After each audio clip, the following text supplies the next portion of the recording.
Bismillahirrahmanirrahim.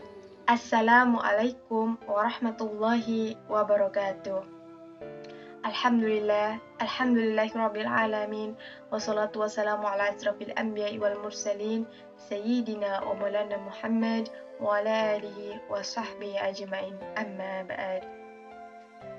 Pertama-tama, izinkan saya untuk memperkenalkan diri terlebih dahulu. Saya Hafida dari program studi S1 Ilmu Hukum Fakultas Hukum Universitas Mataram akan memenuhi tugas ujian akhir semester Pendidikan Agama Islam C1. Yang saya hormati Bapak Jamaluddin SPD MPDI selaku dosen pengampu mata kuliah Pendidikan Agama Islam. Singkatnya, hadirin wal hadirat rahimakumullah. Pertama-tama dan yang paling utama, marilah kita panjatkan puji syukur atas kehadirat Allah Subhanahu wa Ta'ala, Zat yang telah menciptakan dualisme dunia sehingga terciptalah langit dan bumi, bulan dan bintang, lautan dan daratan, miskin dan kaya, sehingga sempurnalah kehidupan manusia di dunia ini.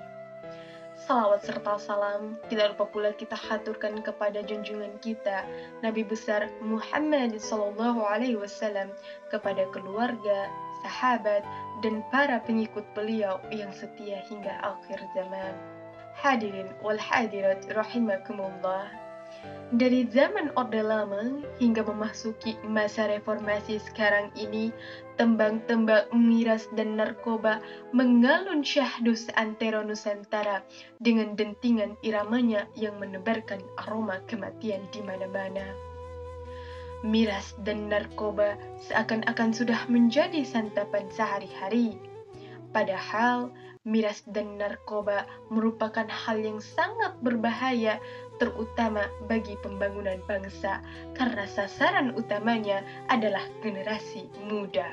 Untuk itu, pada kesempatan kali ini, izinkan saya untuk menyampaikan sebuah ceramah singkat yang berjudul Bahaya Miras dan Narkoba bagi Kehidupan Generasi Muda. Sebagai landasan awal, mari kita simak firman Allah Subhanahu wa Ta'ala dalam Quran surah Al-Maidah ayat 90 yang berbunyi, A'udzu billahi minasy syaithanir rajim.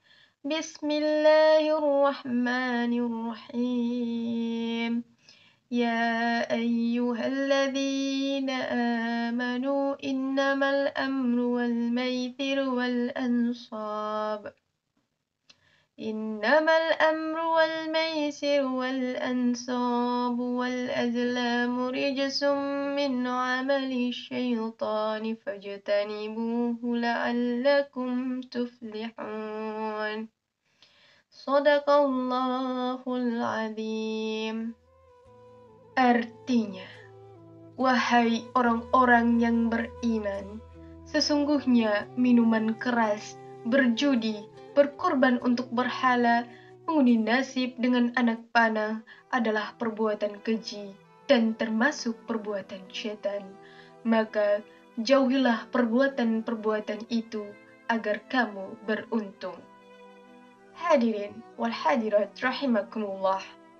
Dalam sebuah hadis dari Mu'adz bin Jabal diceritakan bahwa kelak akan ada segolongan umat Rasulullah SAW yang digiring di padang mahsyar dalam keadaan buta mata hatinya, giginya besar bagaikan tanduk sapi, bibir dan lidahnya menggulur panjang hingga menyentuh dada, dan perutnya besar membengkak dipenuhi dengan kotoran. Muncul efek pertanyaan dari benak kita, apakah kesalahan yang mereka perbuat semasa hidupnya di dunia?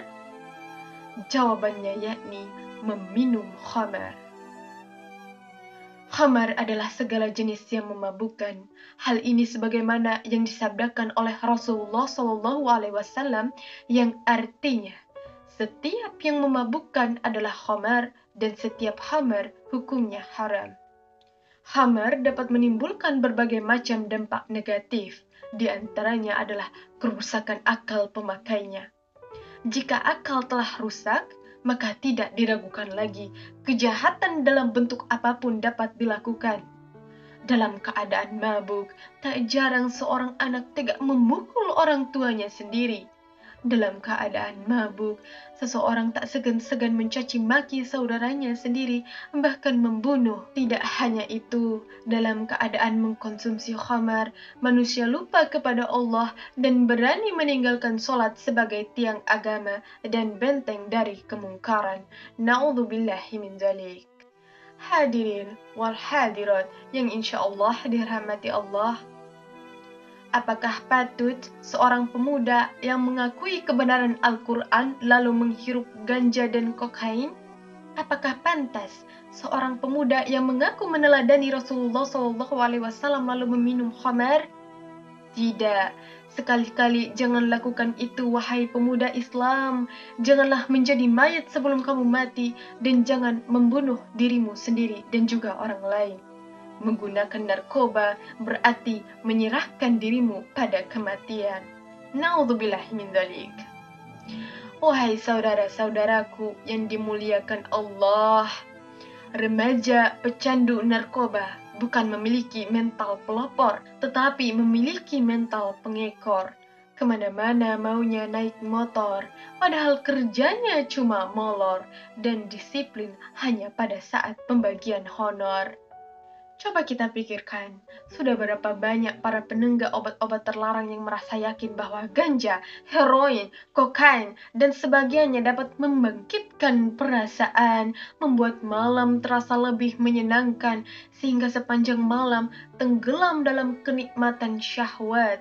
Padahal sesungguhnya mereka sedang tenggelam dalam perbuatan dosa yang lambat laun dapat menikam tubuhnya sendiri, merusak akhlaknya, menghancurkan tujuan hidupnya, dan hidup dalam kuburan orang-orang yang masih hidup. Naudzubillahi min dzalik.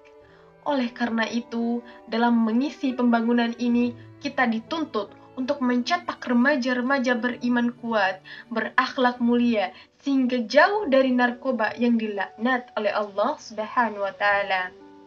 Sebagaimana firman Allah Subhanahu wa taala dalam Quran surat At-Tahrim ayat 6 yang artinya, wahai orang-orang yang beriman, peliharalah dirimu dan keluargamu dari api neraka. Ayat tersebut menghimbau kepada seluruh insan yang beriman untuk mewujudkan remaja bebas narkoba.